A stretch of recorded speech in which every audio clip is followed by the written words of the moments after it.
بسم الله الرحمن الرحيم الحمد لله رب العالمين والصلاة على سيدنا محمد صلى الله عليه وسلم. maanta waxaan u imi halkan inaan ka waramo isdul taago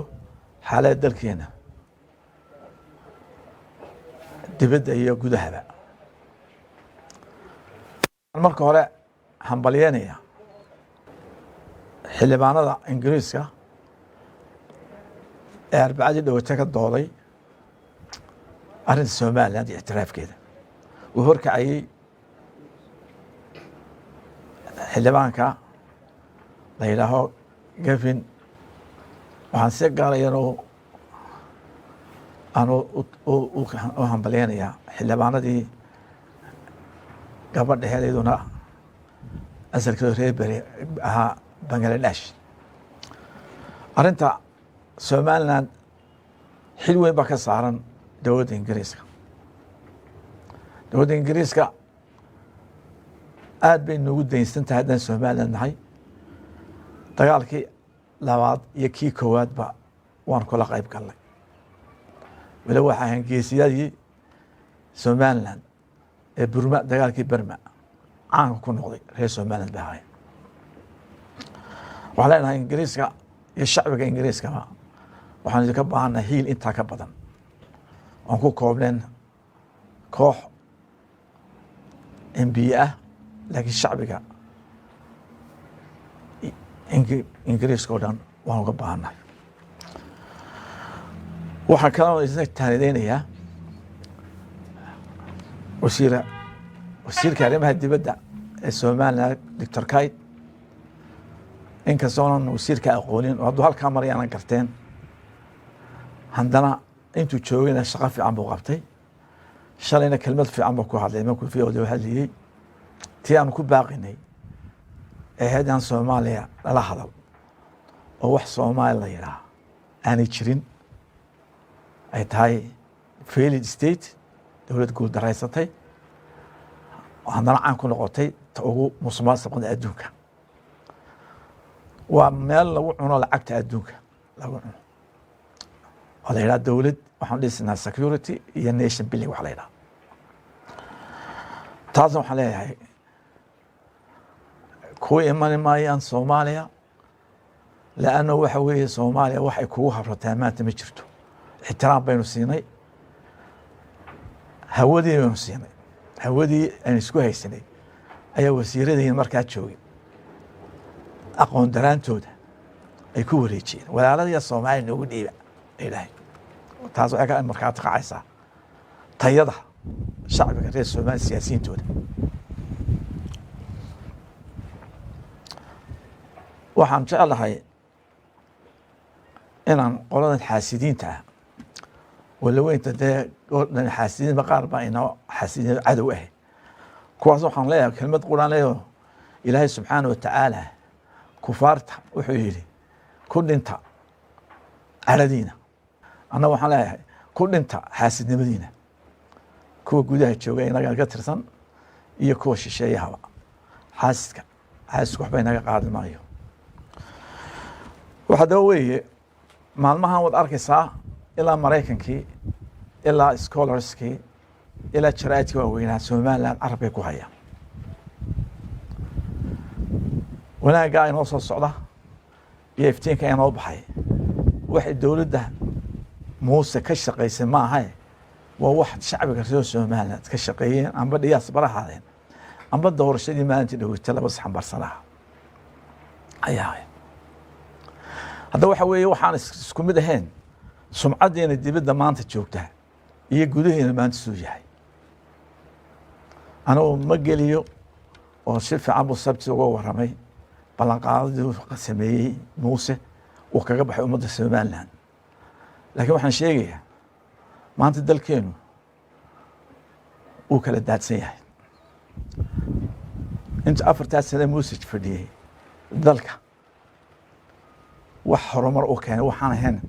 niyad jab, kala qaybin, qabyaalad, maayo wax kale ma jirto. maantana wuxuu wadaa muuse tii ugu xumeed dalkeena ka dhacday. Muuse Biixi 94kii isagoo wasiirka dakhliga ayaan la soo hadlay waxaan yidhi muusow dagaalka alla garaaciyo yaan dagaalka dhicin Hargeysa Finland ma kala soo hadlay baa telefoon ma jirin boostaan tagay muu yeelin waa kii dagaalkii weeraray isagoon ogeyn madaxweynaha cigaal ilaahu naxariistay 500 oo markaa uu ciidameeyey ayuu isku haleynayay wixii ka dhacay dalka waa la ogaa wixii dalka ka dhacay waa la ogaa dalkuna muu degin ilaa madaxweynaha ilaahu da cigaal uu ka qaaday wasiirkii muuse wuxuu noqday gudoomiyihii xusbiga kulmiye 1916 waxaan muuse ka barinay war abaar baa jirtay abaar baa jirta wada aragtay baa xoolihii bariga ayaa galbeedka baalo lagu waday aan sanad dib u dhigno doorashada komishiga xafiiskiisa isku qabsan waxaan ku yiri muuse wiliga 2 jeer baad timi talada dalka mid 94kii baa dagaal baa riday maantana gudoomiyaad noqotay ma laga yaabaa maanta dagaal ridid وكي لا ينقبت بعدين يعني دور الشدي سنة كده بدقنا موسى السنة كاس أو أبار شرته أيانو كبر إنه نسكت ديري قاعدين دير حسن على ودك وحقورها والشيء يو دستور كان ما أنت موسى وحد دمعي إنه دور الشدي دي بدقه وحد دمعي إنه أنا جماش أنا جساره أبدا يحسب وحد موسى الدمع سيهاي inuu laba xusoo yare soo saarto oo la tartamo ka helo aanu kursi ka degin ilaa intuu ku dhimanayo tartamadu taa ka yeeli mayno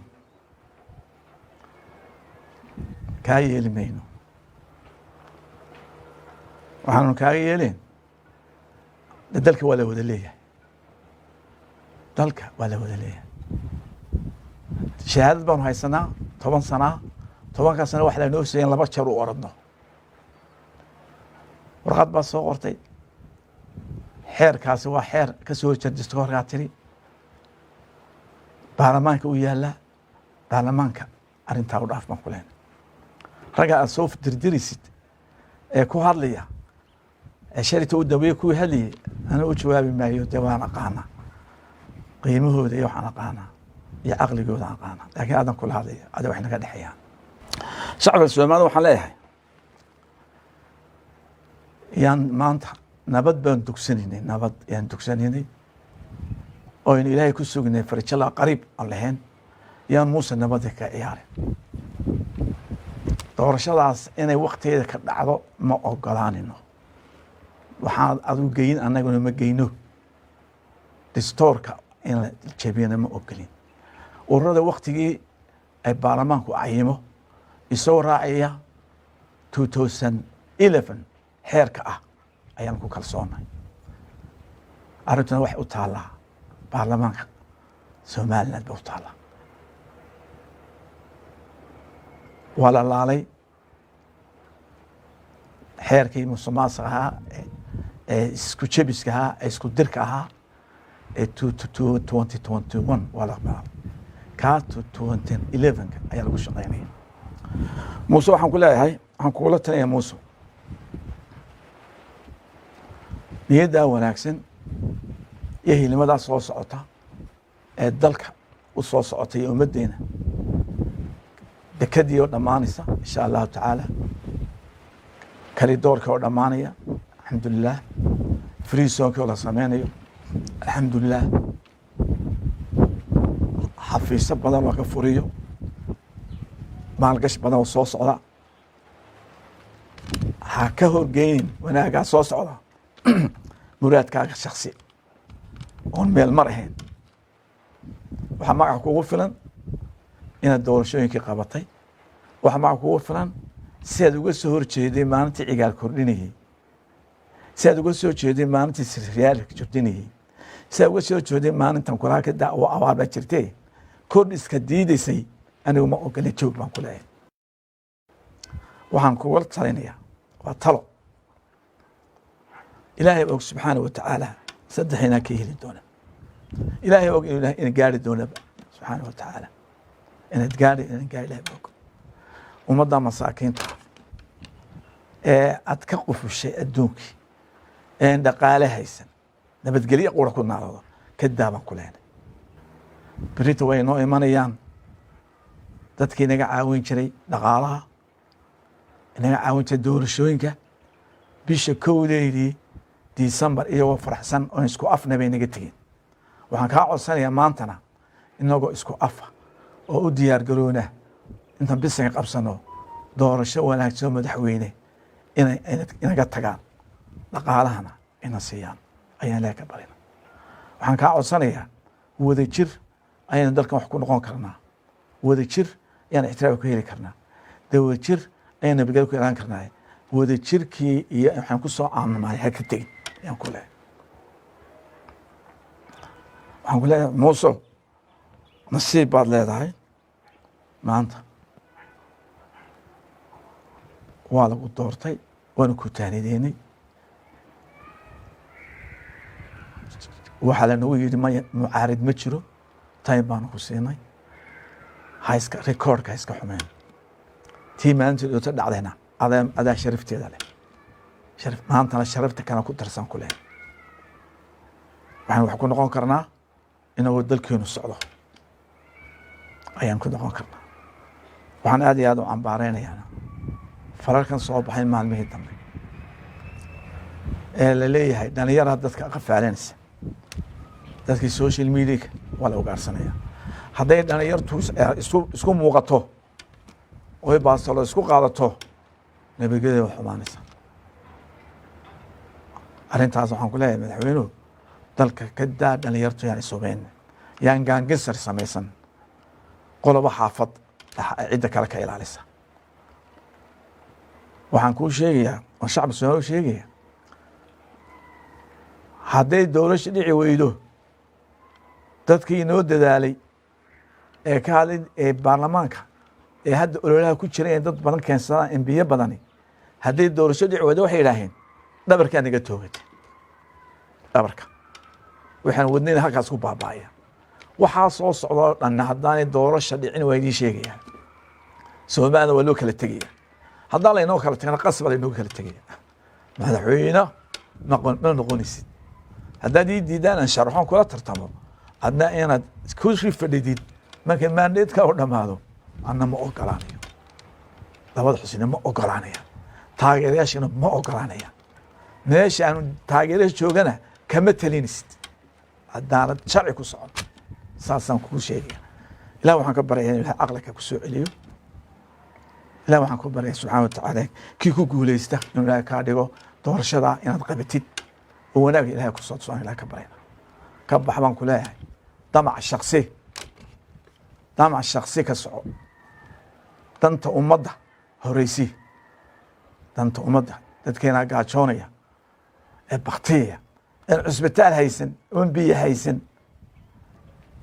oon tacliin haysan waxbarasho haysan 30% baa maanta Soomaaliya taga iskuulada 30% waa 21 century dadka eeg ha eegin damacaaga damac ummadda mustaqbalkooda eeg baan ku leeyahay saasan si saaxiibnimo si waayelnimo saasan ku leeyahay doorashada qabo iyo waa farxsan naga tageen dadka inoo imanaya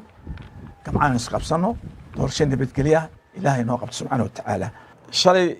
labada nin hadlayay waxay ku hadlayeen horta waa wax aan loo fadhin bay ku hadleen waxa u muuqata inay go'aankii maxkamadda iska laaleen oo kii maalintii hore ay ku hadlayeen gaarka u ahaa ay ku hadlayeen marka aanu ku xukumayna maadaama madaxweyne official wuxuu ka haynin ku xukumayna laakiin shacabka waxaanu sheegaynaa waxay labada nin shalay ku hadlayeen iska daba hadleen inay tahay wax go'aankii ka baxsan maxkamadda sare ay soo saartay ay ogolaadeen anaguna aan ogolaanay badankeeda inay ka baxeen